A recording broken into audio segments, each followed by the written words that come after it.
Thank you.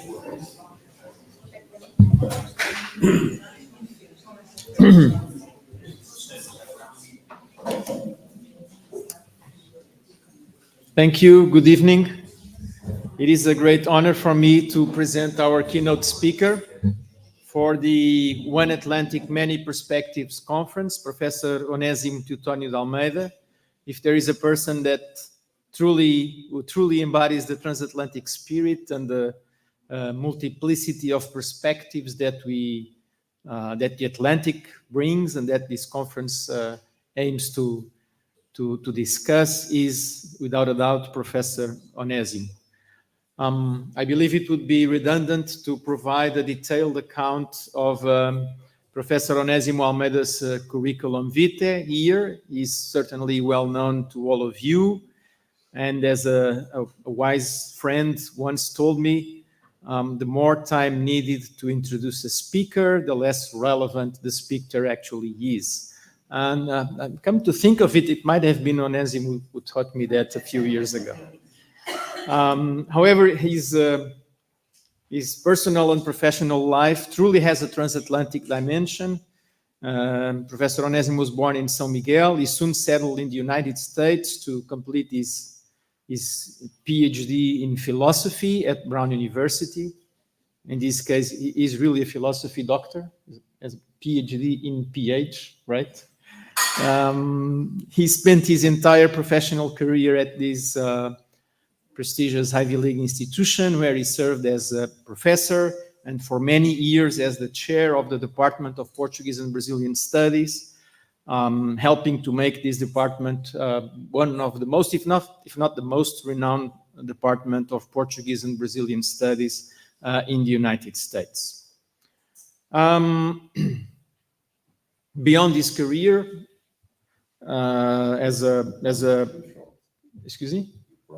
I will, just 2 or 3 more paragraphs. Beyond his career as a professor, advisor, mentor, inspiration for many generations of students, Americans, Portuguese Americans, many other students. And beyond his role as department chair, Onésimo Almeida has an extensive body of published work, hundreds of works, including books, chapters, articles, essays, short stories, chronicles, interviews, and so on. Many of these works have explored the Atlantic and the transatlantic world, particularly the cultures and the identities of the Azorean diaspora, a diaspora topic to which he has always linked his reflections or his obsessions on Portugal, Portuguese identity, national identity. Much will remain unsaid in this presentation. I promise to be brief, but much will remain unsaid, particularly regarding his civic engagement, the humanism that permeates his conduct and his behavior, his generosity, his constant concern for the other, his ongoing willingness to help others and to make the world a better place for others. These aspects of his life, of his CV, cannot be quantified as books or articles. But ultimately, these are the most important ones in defining one's personality and one's life's journey. So Professor Onésimo Almeida is without a doubt, I have to say this, one of the greatest contemporary figures of Azorean and national culture, and therefore, dear Onésimo, it's a great honor and a privilege for us to have your presence here at the LPAZ Forum, One Atlantic, Many Perspectives. Thank you very much.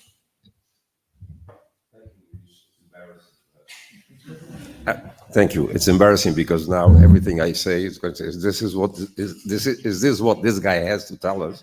Well, my main job here is to keep you awake. It's late. There was this, once I read in the Boston Herald American, a journalist interviewed a whole bunch of professors from the Boston area and asked them in the end, the questions were the same. Tell us a true story that happened in your classroom. And he said, one day I saw this young student, a woman, sleeping in my class. So I turned to the guy next to her and said, would you please wake up your your friend there. He said, me? You do it. You were the one who put her to sleep. So I'm going to try to keep you awake as my first job. The second thing I would like to say is, this is called the keynote address. I think a keynote speech is in the beginning. It sets the tone for, and I wrote the keynote. It should have been read in the beginning because a lot of what I'm going to say here has already been said. So, but now how can I cut when I'm reading what's been said? So you're going to repeat and to hear a lot of things. Because what I have to say about this stuff, I already said. This should be done, this speech should be done by a young person with new ideas. I've said, I've written, and it reminds me of a story, true story. One day I was going to go to Portugal and I received a call from this Brazilian professor at the University of Minho, and he said, Onésimo, it has to be in Brazilian Portuguese. Vi que você vem em Portugal. Sim, I heard you coming to Portugal. Yeah. Não dá saltinho aqui a Braga, botar uma falinha para a gente? Can't you just come up to Braga and give a talk to us? And I said, Brian, I'm leaving tomorrow. I don't have time to write anything. Oh, doesn't matter. Do an ecological thing. I said, Brian, I speak already about too many things, and now about ecology, I know nothing about ecology. Você não sabe o que é uma coisa ecológica? He said, no, recycle. So recycle. So what I have here is, what I did was I just recycled things I've said before. So it's nothing new. So actually, I'm not going to be concerned with keeping you awake. You can sleep because this has been said before. I've written about it before. So I'll wake you up in the end. In the Azores, geography marks us, and it marked me doubly so, as it marked my islander forebears. If from a genetic standpoint, we almost all descend from the Lusitanian rectangle, I like to call it rectangle, and I like to add that there's a big discussion, there used to be a big discussion in the US among the communities. Well, I'm from the Azores. No, you're from Portugal West, but I'm from the Azores. And this raised lots of times, this became a serious debate. And I used to say, look, if someone says, I want to buy a ticket to the Azores, if I say to Portugal, but I want to go to the Azores, then they send me to Lisbon. So these are two real entities. One day I was talking to a minister, and the minister was concerned, and he said, Onésimo, this is serious here, because he was so afraid of this independence spirit still remaining in the community. It bothers me. I hear Azores. It's Portugal. And I said, I'm going to tell you one thing, that the issue is very clear to me. There's a country that has three components: mainland Portugal, the rectangle, the region of Azores, and the region of Madeira. And last I checked in the constitution, this country is called República Portuguesa. So that settles it. So you can go on talking, Katia can go on talking about Azores and talking about Portugal. These are two components of a country called República Portuguesa, according to the constitution of this country. It's perfectly legitimate. So the minister kept quiet, and the issue has almost died.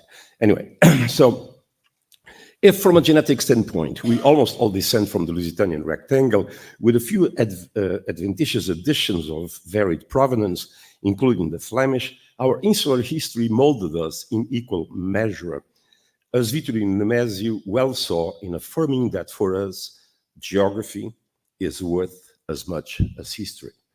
When Nemésio made that affirmation, it was in the midst of an anti-geography wave in reaction to the geographical determinism that was the thesis of such works as Civilization and Climate by Ellsworth Huntington, who in the first quarter of the 20th century, 1915, with the revised edition published in 1922, formalized the dominant paradigm. The reaction surged in the US primarily in response to the aberration of Nazism, given its obsession with the climate science of the day, namely that the people of the cooler north were inherently superior to those of the hotter south. Nemésio, with his intuitive spirit, shaped by a profound attentiveness to the empirical world that surrounded him, proclaimed his clairvoyant findings to the four corners of the world. In truth, geography has been the dominant conditioning factor of Azorian history. It is she that truly has made her mark on history and not the other way around. Everything began almost immediately upon the initial discoveries. In little more than 2 decades, the observant Portuguese sailors had already surmised that they could travel down the African coast without straying very far from the continent itself, though the further south they ventured, they'd be caught by the winds and maritime currents, and their ships would inevitably end up in the Azorian seas, following a route that would later be known as Volta do Largo, the long way back. The Azores, thus, became a necessary stop to support the ships, as that course obliged the sailors to go weeks and months without fresh food and water, and for that reason, upon making landfall, those primary needs had to be attended to. Aside from that, the ships had to be restocked, as the return voyage to Lisbon still took 3 weeks to complete. At that time, the central role fell to Angra for a very simple reason. It was the only bay sufficiently large and deep enough, and was also protected from the southwesterly winds, which are predominant in the Azores. Which is to say, our collective existence came about from the imperative to perform a vital function in the grand plan that we know today resulted in the first globalization. It was our first reason for being. During the reign of the 3 Philips, we remained a way station for Spain's ships, confirming our role as a hub and supplier of support services. With the fading energy that took us to India and Japan, the Azorians began to feel a lack of usefulness. Meanwhile, the kingdom understood the urgency of sending people to the south of Brazil. Our existence thus remembered, and the Portuguese crown, certainly availing itself of the surplus island demographic, sought to send colonists to occupy the territory that the Spanish, from Uruguay onward, craved control of. My wife and I were at Colonia del Sacramento a few months ago. This was the first great bridge to the other side of the Atlantic, namely to Santa Catarina and Rio Grande of the South, or Rio Grande do Sul, in the first half of the 18th century, a bridge that has been subsequently reinforced in the last 40 years, allowing for a healthy circulation, though reduced mostly to an elite. It is within that same century, now in its second half, that the American whaling ships, for reasons identical to those that led to the Portuguese using these islands as a base of transatlantic connection, began to harbor them as well, transforming them to a vital source of support as well as valuable labor. The first settlers, who were brought from the interior of Portugal with a mission to cultivate the land in order to resupply the ships, they always lived by the grace of the incredibly fertile volcanic soil given them by nature.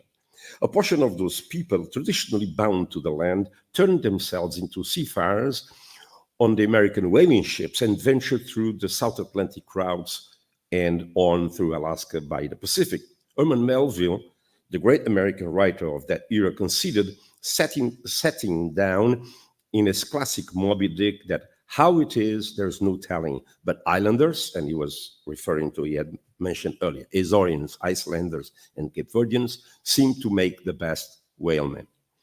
In the 2 centuries that followed, the Azorians headed almost exclusively to the Americas, primarily to the north, establishing a strong link that endures today.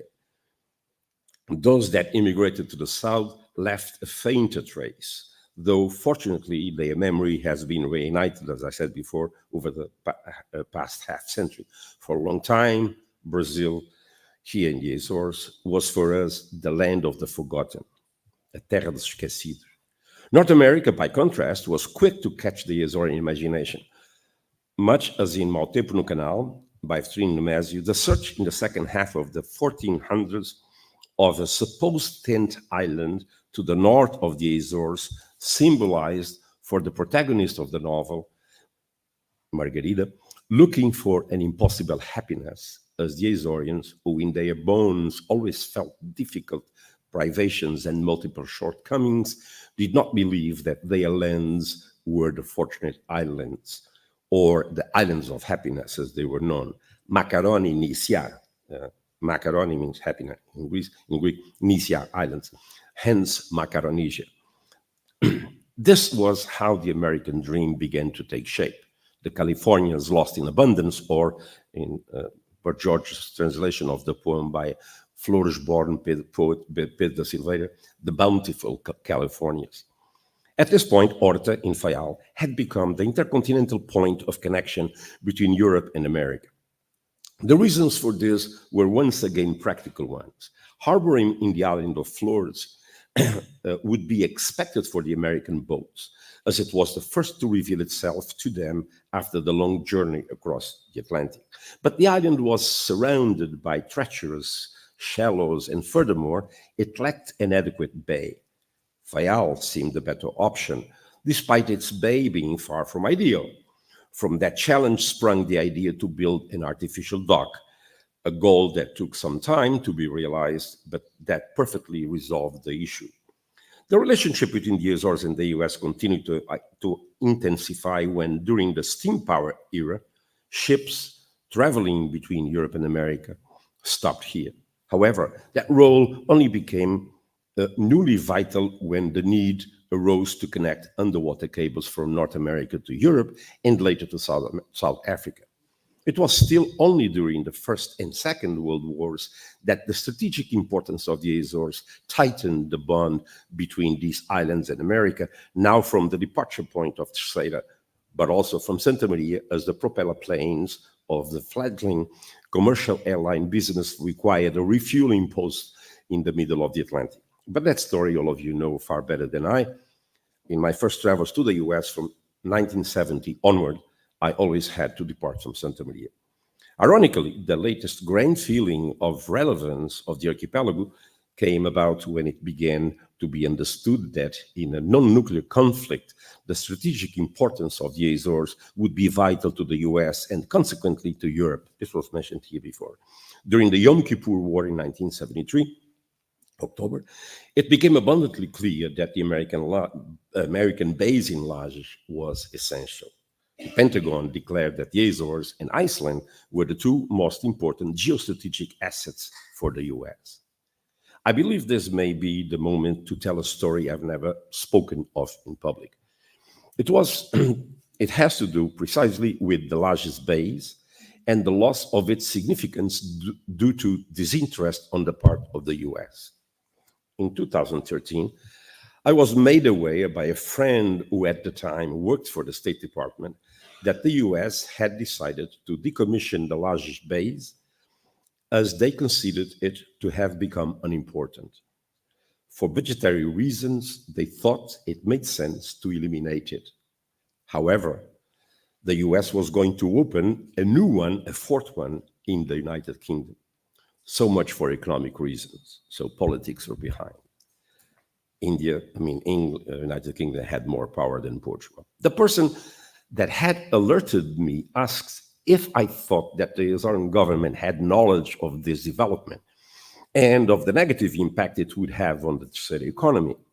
Lacking a timely intervention, once the American executive branch made its decision, it would be too late to intercede. The process would be irreversible.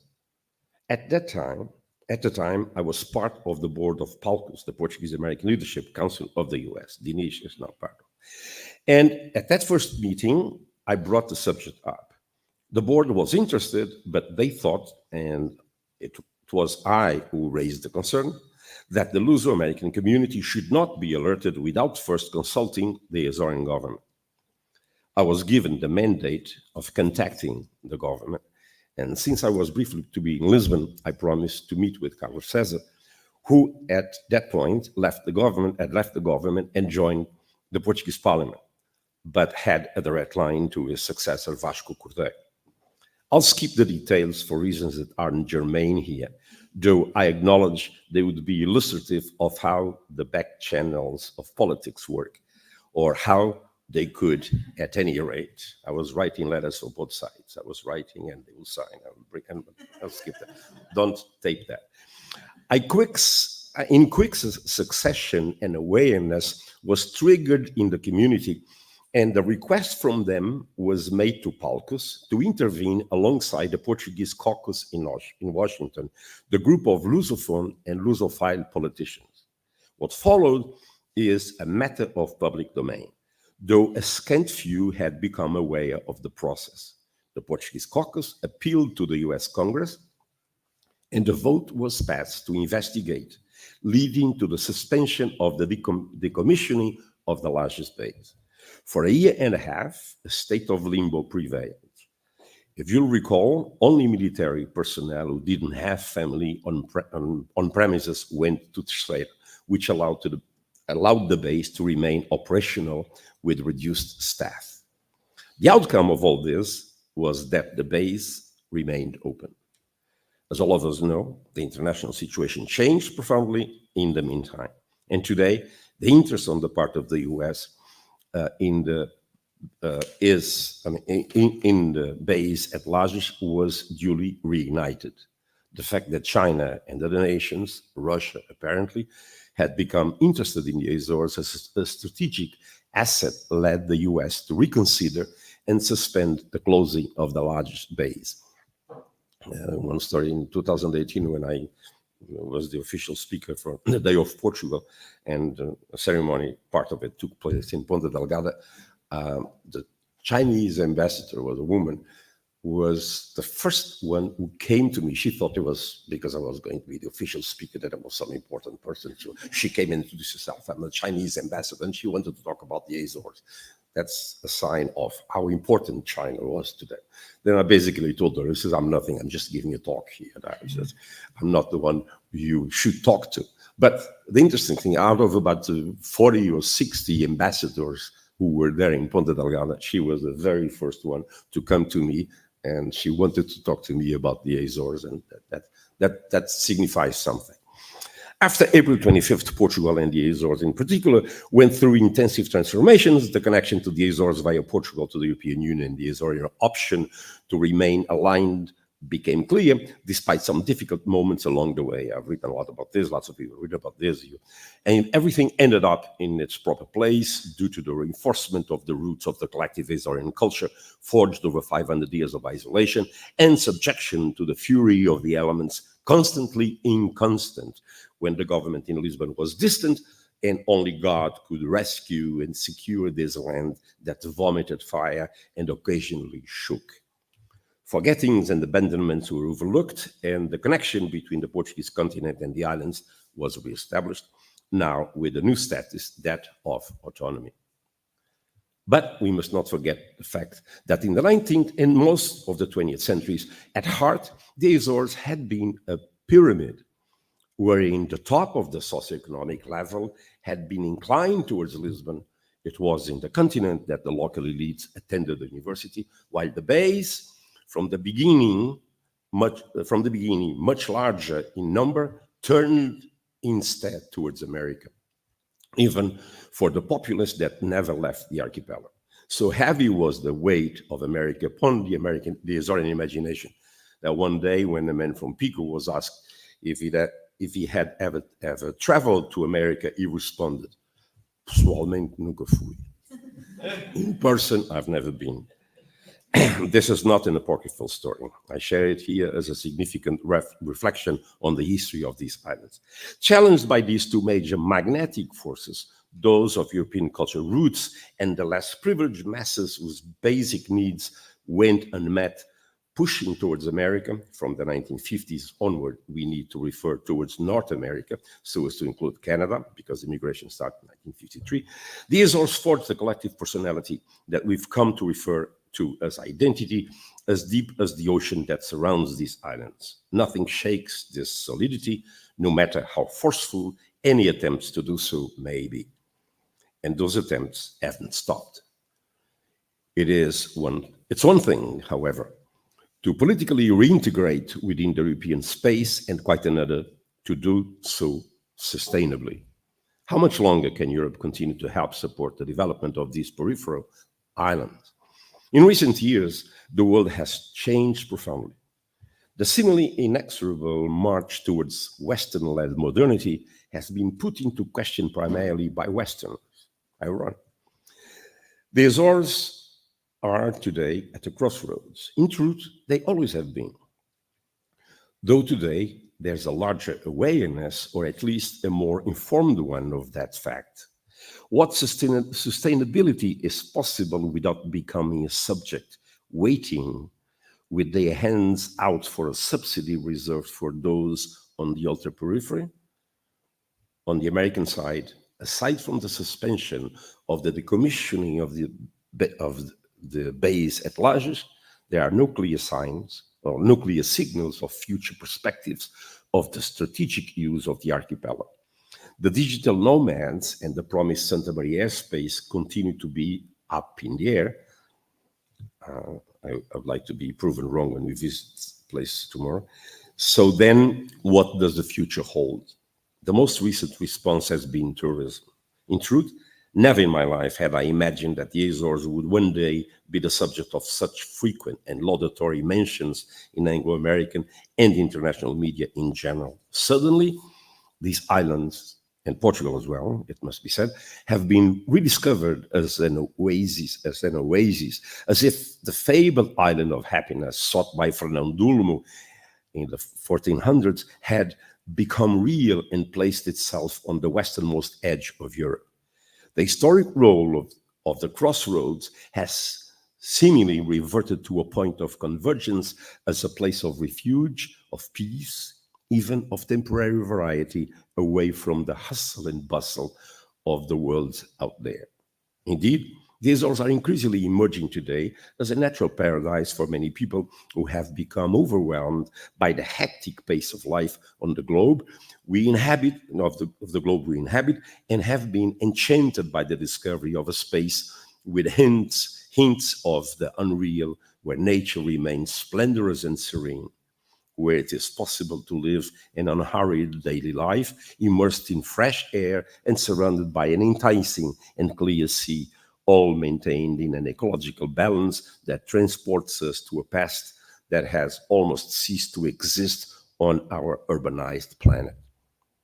Those who follow the international press often come across headlines calling attention to the Azores. In the New York Times, Sebastian Modak declared enthusiastically that the Azores are, quote, beautiful, remote, and Instagrammable. That's good. In Forbes magazine, Anne Abel also proclaimed in a headline that the Azores are the world's best islands. In Lonely Planet, the most famous travel magazine, James Kay explained why the Azores are Europe's secret islands of adventure, stating that it is hard to imagine a place better suited to nature lovers. And these are just a few examples picked almost at random from a long list of panegyrics published in the world's most prestigious media. A search on social media would produce a wealth of writings that would add up to volumes. I'm almost done. Ironically, a reactionary wave of anti-tourism tends to occur whenever the major poles of global touristic attraction emerge. The Azores have suddenly risen as a place of refuge, but the implacable contradiction rose in kind. If tourism intensifies on these islands, then the reason for their rise ends up disappearing, as these islands will become so infested by tourists from all over the world that they'll turn as noisy and lacking in peace as the Canaries or some other tourist spot besieged by the masses. A few weeks ago in Fayal, my wife and I took a detour on a road to climb to a viewpoint that I had never visited. There stood alone merely one Spanish couple.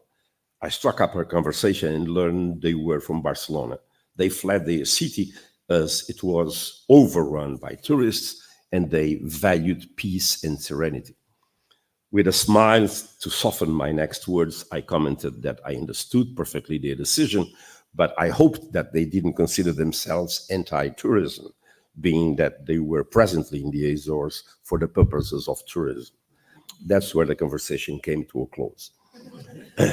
We are, as happens today all over the world, interlaced within unsolvable contradictions, or at least lacking in solutions that satisfy all parties. We want tourism to, in some manner, help us survive. Now that immigration has ended and Europe tires of sustaining us, but we can't have too much of it, because if that happens, we'd cease to be able to provide a good reason for tourists to come our way. I believe the archipelago has produced tremendous creativity, and it's important to continue to create, including recreating the past. Last year, I intervened in a colloquium in Angra do Heroísmo, suggesting that the city could turn itself into a grand open-air museum that told the story of the Portuguese maritime travels in the 14th and 1500s, from the perspective of scientific innovation as a change from the medieval view of the world towards the new empirical mentality. It didn't start here, though early on the Portuguese discovered that the Azores were an obligatory point of passage. Of course, we cannot live in the past. The Azores are struggling to find new reasons to exist, trying to combine the past with creative and new initiatives. In today's world, however, everything seems to be on hold because nobody seems to know where we should be heading.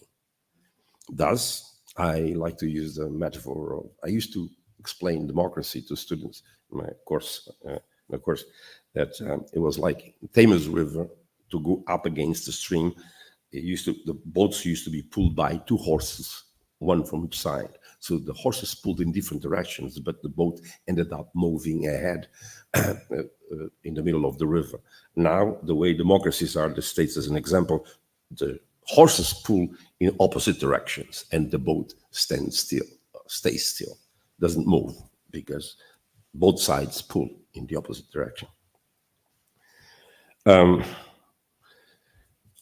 In today's world, however, everything seems to be on hold because nobody seems to know where we should be heading. Thus, it is wise to keep looking in many directions, following the wise trial and error method and trying to identify each island's strengths and capabilities. The fatalistic defeatists, the Portuguese love to complain, who content themselves with bad-mouthing and perennial complaints, have had a stranglehold on local communication here. They forget the fact that ideal situations don't exist and accommodations have to be made. Azorians too would like to engage in tourism outside of the archipelago. One of the major ills of democracy is that it does not permit unilateral decisions, and the need for consensus has a tendency to immobilize, as is currently taking place. If this is how it's done in the big countries, then how is it not also the case here that we depend on the interests of others over our own, as I previously sought to accentuate, as that's always been our role in the world? We have no other solution but to continue to explore a variety of survival strategies, living more on a dream than in reality. But above all, what matters is remembering that we enjoy a relative peace that is harder and harder to come by elsewhere on this planet. We need a reason to exist beyond just a reason to be here. On the outside, we feel smothered by this unusual interest in the Azores, and we very much appreciate being more than just a discovery of a vacation and retirement spot. We want recognition as a trailblazer of routes towards the farthest-flung locales on the planet, and that it may well resume that role in relation to being an exit ramp for bridges over the Atlantic. transformed into an open and modern region, for now insulated from the major conflicts that assault other parts of the globe, our seaside garden can possibly take that privileged place.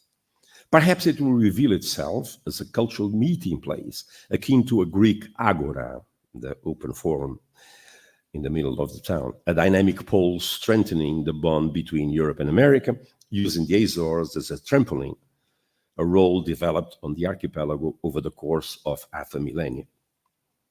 If the debate about the current use of the seas turns in our favor, we could very well see the surface of the Azores widened exponentially, and these islands, always a place of scarce land and abundant waters, could become a kind of map, a blue map, lacking the problems of what used to be called the pink map, holding instead large and promising horizons. Then the surrounding ocean will truly become the Atlantic River. Thank you.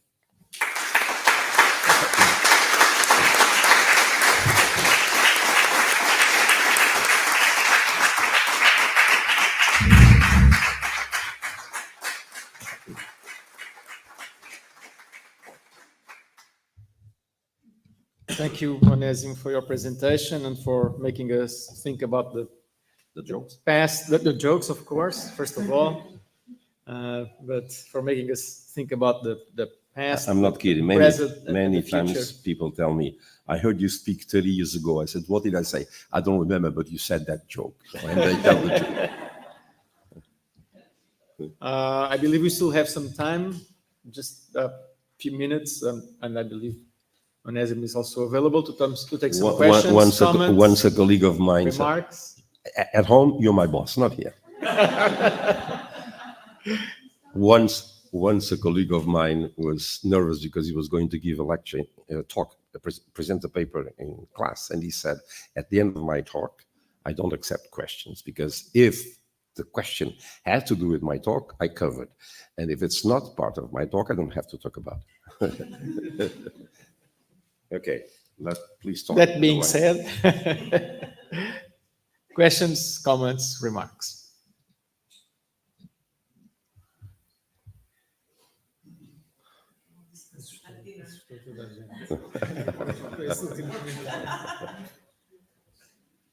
Okay. Ask a question. Here, there's a question.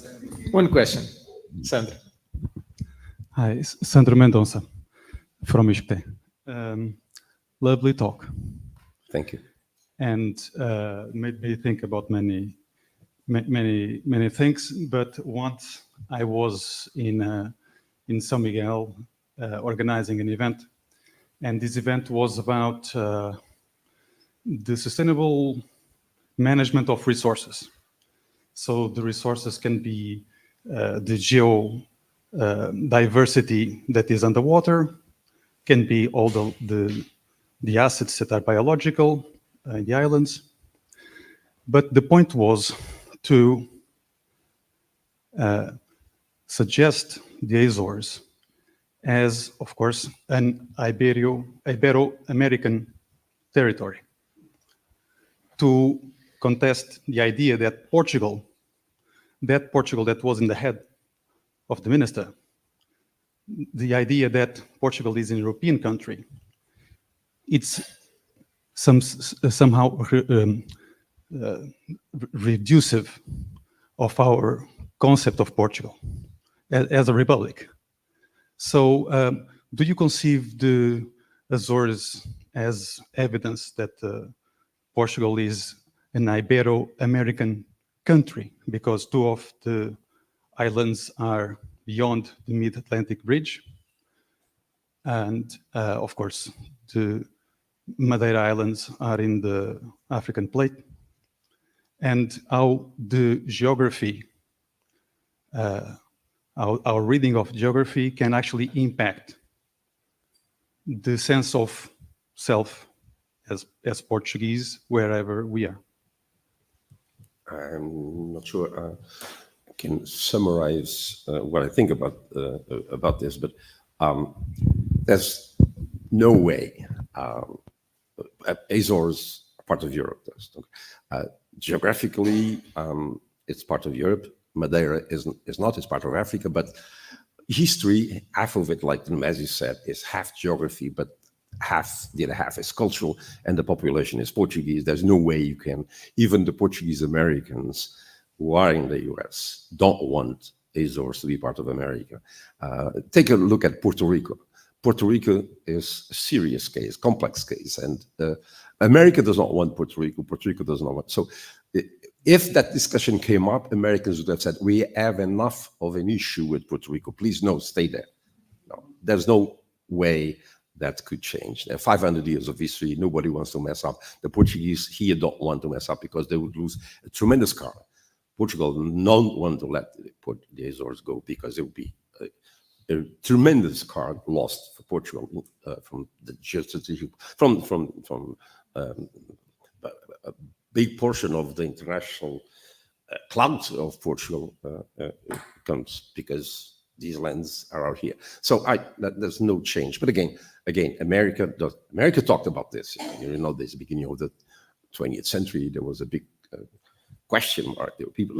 This was mentioned here, but no, America has enough headaches there, enough.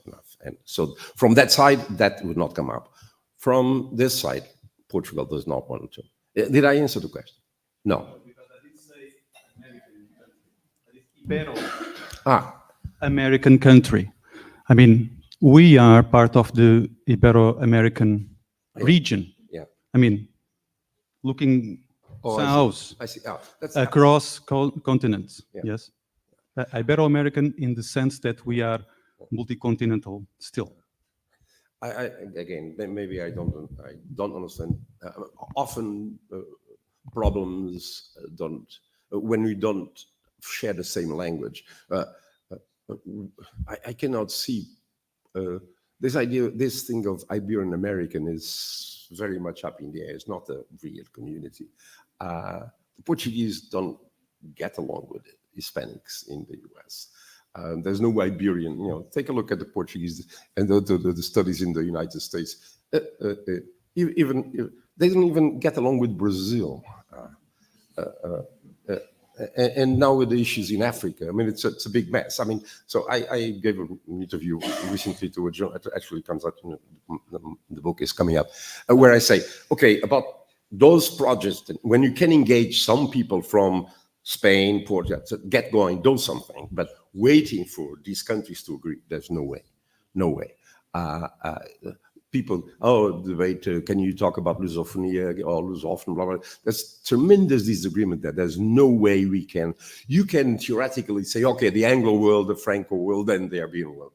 But Brazil, the history of Brazil, historically, Brazil never interacted with, of course, geography helped, or didn't help at all, because Brazil basically was a country along the coast.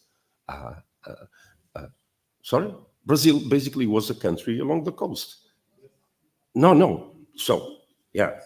But Spain, the Spanish countries were on the other side of the Andes, so they did not connect. They do not contact. Even intellectuals did not contact. Only now they're going to some literary events, etc. So Brazil does not want to be considered a Latin American country. In the US, everywhere. So they don't want to consider. They say, no, we are not Latin. They also don't want, many of them don't want to be Portuguese. So they think they are big enough. So we cannot get an identity. People talk about this, the Iberian world, but I don't think these worlds can be materialized. Projects can exist and can thrive, and lots of things can be done within this world. But to expect that this whole wide world become a unity or cohere in and engage into some global movement. I don't think. Like I said, when we American Association of Teachers of Spanish and Portuguese, only whenever there are conferences, you see the Portuguese table or the Portuguese tables, the professors together, the Hispanic on the other side. They never talk. Now, when they are Portuguese and Brazilians, the Brazilians are one side and the Portuguese. So theoretically, yes, vis-a-vis the Anglo world, it says, oh, we are the Portuguese, Brazilian, the Lusophone, blah, blah, blah. Ooh, when you get Africa, it's even worse. It doesn't mean that you cannot get Miyakoto and together with Agualusa, and they are great friends, and I was going to say João Baldo Ribeiro, but Brazilian writers, that no, that's great. I said, particularly if they are in a foreign country. I said one day, Mário Soares quotes this in one of his books. There's one line, I'll tell a story, how I feel about this. Maybe it will summarize what I feel. Natália Correia wrote a great book, travel book, called Descobri que era europeia. I also discovered why she wrote this, and she went to America in 1950. She went on she got married to an American, and she was going to be there for 3 weeks. And then they fought, and she sent him away, and she finished. She cut the trip short. She didn't go to California anyway, but she came back and she wrote a book, and the title of the book is very interesting. I discovered I was a European. The book is coming out in English translation in a few months. I discovered I was a European. So I like that sentence, and I use this. I say, when I went from São Miguel to Terceira as an adolescent, I realized I was from São Miguel. When I stopped in Madeira, on my way to Lisbon, Carvalho Rouge, I realized I was Azorian. And in Lisbon, we all got together, the Azores, the islanders got together, the islanders. First time I went to Badajoz, I realized I was Portuguese. No, Azorian didn't matter. Then when I went to Paris, we were Iberian. And when I went to Brown, we were very few Europeans. The Euros, there was no money there, it was the Euros. The Euros was the ones who drink coffee and go and play soccer. No. So we are the Euros. And we went to Harvard, and I did games between us. We are the Euros. And when I went to China, you should have seen me how touched I was when I heard a tango from Argentina. I could care less about tango, but in China, I was a Westerner, and I end my quote saying that if one day I go to Mars, I'm an Earthling. Yeah. So yes, you talk about Iberian Americans vis-a-vis the Americans and the Anglo world, so you have to face them, etc., etc. But when it comes for us to get together and talk among ourselves, no, we all divided. So it is only when there is a war out there attacking our side that we all get together. But after that, at home, we all cut ourselves to pieces. Look at our history, Portugal and Spain. Anyway, so this is too much to cover in such a short. You were the one who taught Saramago, so you come in. I'm receiving some signs from the organizers. Well, I really hope that we can sit and get together and talk and eat over dinner in a few minutes. But first, we have some very important words from Antonio and Ana Monica. Oh, so I did not thank Antonio. I didn't thank anybody. Antonio has been inviting me over and over, and I said, I have nothing to say. I have nothing to say, new to say. But if I said after I retired, so I retired 2 months and 6 days ago, and you learn that. It says, now you have to come. So thank you. And Please. Thank you for this wonderful organization. It has been a wonderful experience. I'm not invited for next year, but I'll try to come. Please join me in a round of applause for Professor Almeida.